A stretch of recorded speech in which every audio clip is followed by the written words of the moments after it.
1부에서 설 음식 얘기 나눠봤는데요. 명절에는 아무래도 한식을 많이 먹게 됩니다. 우리 한식, 맛은 물론이고 영양도 풍부하죠.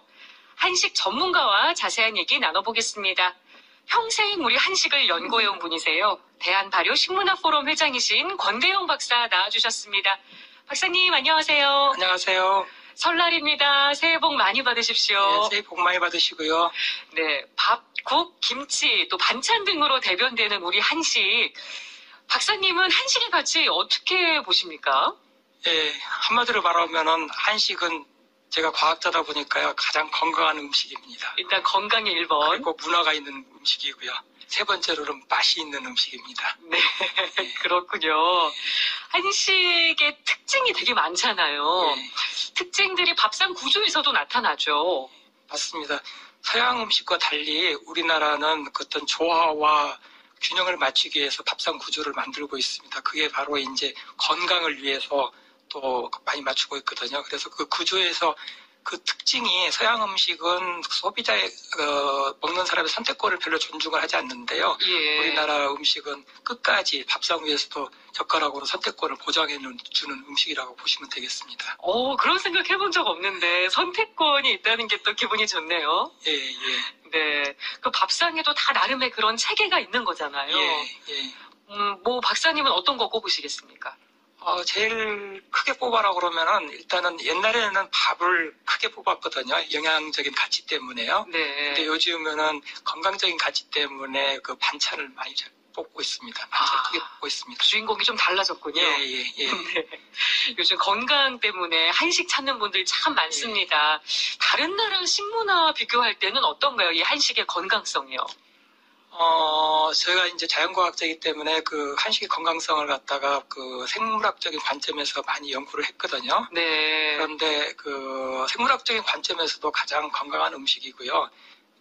조건이 좀 붙기는 붙습니다. 옛날 같이 그 영양이 부족한 시대에서는 아니면 어린이들한테는 좀 그 표현이 좀 그 맞지 않을지 모르겠지만 지금같이 영양이 과하고 그다음에 먹고 사는데 지장이 없는 음식에서는 한식이 아주 건강 음식으로 많이 볼 수가 있습니다. 네, 그렇군요. 과학자분이 얘기해 주시니까 더 신뢰가 가네요. 한식의 상징과도 같은 음식 바로 김치가 아닐까 싶습니다. 해외에서 현지 음식에 물렸을 때 제일 먼저 생각나는 게 김치고요. 또 외국인들도 김치하면 바로 한식을 떠올리니까요. 김치가 언제 우리나라에 들어왔나요? 제가 그런 질문을 많이 받는데요. 네. 사실은 그런 질문이 좀 잘못된 질문이에요. 아, 그렇습니까? 왜냐하면은 세계에 김치가 있는 나라는 우리나라뿐이거든요. 아, 네. 예, 그게 어디서 들어왔다고 생각을 많은 사람들이 여태까지 그 중국에서 들어왔다든지 그렇게 공부했던 사람들이 다른 나라에서 들어오는 걸로 알고 있는데요. 네. 김치는 세계에서 유일하게 우리나라만 있습니다. 아, 그러면 질문을 수정해야겠네요. 김치는 언제 생긴 겁니까? 예, 그 김치가 생긴 거는 이제 저희가 자연과학적으로 볼 때는 우리가 그 발명한 게 아니라 발견의 역사거든요. 예. 이게 이제 그 상한가 같은데, 쉰과 같은데 먹어도 괜찮기 때문에 김치를 계속 먹게 됐는데, 그런 이제 발효의 역사로 보면은 저희가 김치 역사는 적어도 그 2, 3천 년 전으로 볼 수가 있을 것 같습니다. 와, 진짜 오래됐어요. 예. 왜냐하면 우리나라에 김치에 맞는 고추를 우리나라에만 있었기 때문에 김치가 발견될 수 있었던 거예요.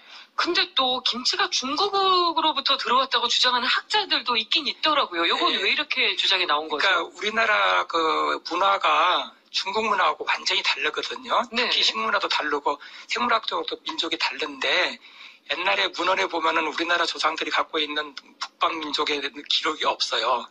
근데 중국에는 기록이 있기 때문에 그 학자들이 이제 중국 그 책을 보면서 그걸 갖다가 우리나라 문화로 잘못한 거죠. 잘못 오해가지고 자기들이 배운 게 그것뿐이니까 그걸 갖고 우리나라 김치 역사라고 얘기한 건데 그거는 그 사람들이 생물도 몰랐고요. 식품학도 몰랐고 그다음에 어떤 민족적 차이를 몰라서 그냥 중국 책 하나 갖고 주장한 것이 여태까지 그렇게 받아들인 계기가 된 거죠. 네, 그러니까 중국에 기록이 남아있어서 아마 그렇게 된 것이지 우리나라 기록은 아니라. 김치는 확실하게 우리나라에서 생긴 우리 고유의 음식이라는 그렇죠. 거. 예. 네, 김치가 훌륭한 음식이라는 거 이미 많이 알려져 있습니다. 한식을 오랫동안 연구해 오셨는데 김치의 우수성 어떻게 설명하시겠습니까?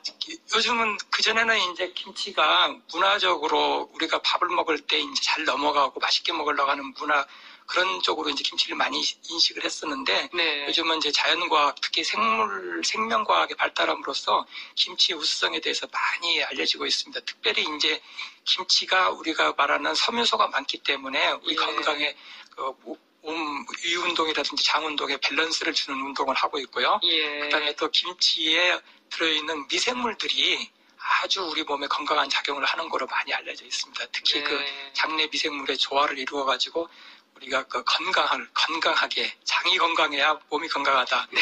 그런 뜻으로 건강한 그런 측면에서 아주 그 우수하고 건강한 음식으로 아마 2006년도에 그 헬스지라는 세계 잡지에서 세계 5대 건강식품으로도 선정된 게 있습니다. 예. 예. 사실 김치도 종류가 많잖아요. 예, 예. 종류별로도 영양학적으로 좀 차이가 있긴 있죠. 그렇죠. 예. 네. 그래서 김치의 핵심 재료는 고추입니다. 네. 그리고 거기에 맞게 이제 배추가 쓰이고 그다음에 그 무가 쓰이고 그렇게 다 쓰여서 이름이 붙여져 있는데 예. 그 핵심 재료는 고추고요. 고추가 없으면 김치가 발효로 안 돼 버리고 부패로 가는 확률이 많아요. 고추가 중요한 역할을 하는군요. 중요한 역할을 하고 있죠. 그래서 원래 그 김장을 할 때는 다른 많은 미생물들이 있거든요. 예. 그런 미생물들을 1차적으로 소금을 넣음으로써 자라지 못하게 하죠. 다른 미생물들이. 네. 그리고 이제 고추가 있음으로써 젖산균이 자라게 만드는 것이죠. 예. 그래서 젖산균에서 다른 균을 죽이는 어떤 물질들이 나옵니다. 그래서 젖산균 발효가 일어나는 것이죠. 그 핵심 역할이 고추가 하고 있습니다. 고추의 캡사이신 성분이요. 네, 박사님도 김치 많이 드시고 계신 네, 거죠? 더 일부러도 많이 먹고 있습니다. 연구도 하시고 예, 많이 예. 드시기도 하시고. 예. 네. 방금 고추 얘기도 해주셨었는데 고추는 그러면 우리나라에 언제 들어왔나요? 이렇게 질문 드려도 되는 겁니까? 안 됩니다. 아, 고추도. 네, 제가 그 유전공학 하는 사람들의 도움을 받아가지고요. 세계에 있는 고추를 유전자 분석을 했어요. 예. 그랬더니 고추가 지구상에 나타나는 거는 1960만 년 전이에요. 1960년이 아니라 10,000년 전에 지구상에 나타났고. 그럼 김치보다 훨씬 오래된 그렇죠. 거예요. 사람보다도 훨씬 먼저 돼 있었죠. 야. 그래서 우리 지구상에서는 고추 품종이 거의 100가지 정도 있는데 네. 다 품종이 있는데 오로지 김치를 만들 수 있는 고추는 우리나라 김치예요. 그러니까 흔히 말하면 옛날 사람들이 한 70년대, 80년대 이제 어느 학자가 멕시코 고추 아이가 우리 고추가 됐다는 거는 생물공학적으로 전혀 진화가 그렇게 한 몇 년 동안 일어날 수 없는 거예요. 그래서 그 인류가 나타나기 전까지 고추 품종이 각각 품종이 우리나라 세계에 다 퍼져 있었어요. 예. 벌써 한 70종, 80종이 돼 있기 때문에 어디서 들어왔다고 하는 거는 인류가 좀 교만한 거죠. 인류는 100만 년도 안 되는데 네. 거의 100만 년도 안 된 인류가 2천만 년 되는 걸 갖다가 논하는 거는 말이 안 되죠. 그러니까 다른 나라도 고추 품종은 있을 수 있지만 우리나라 그 김치의 맛을 내는 고추는 우리나라 고유의 또 품종이라는 말씀이신 거죠. 우리나라 고추가 없었으면 김치가 발견될 수 없었습니다. 그렇군요. 그렇기 때문에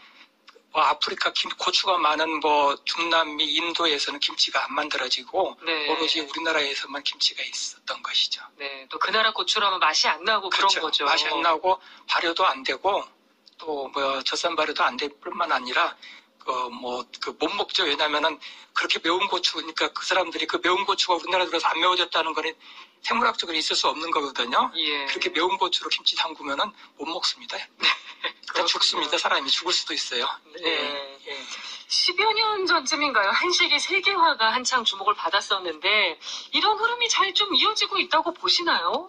좀 안타깝게도 원래 시작은 잘했는데 중요한 거는 우리가 본질을 좀 얘기 안 하고 요리만 했기 때문에 지금까지 좀 이어오지 못한 게 있는데 네. 좀 안타깝습니다. 그래서 세계 사람들이 한식에 대해서 대단히 관심이 많아요. 예. 그런데 한식에서 관심이 많은데 그럼 뭐냐? 그러면 요리만 내놓거든요. 그러니까 한식에 대해서 이해가 부족하게 된 거고 한식에 대해서 가치를 많이 물어봐요. 그렇군요. 예. 근데 가치에 대해서 대답해 준 사람들이 없어요. 그 부분에 대해서 우리가 홍보를 더 많이 해야겠네요. 그렇죠. 그리고 아까 가치에 대해서 좀 말씀을 드릴까요? 예.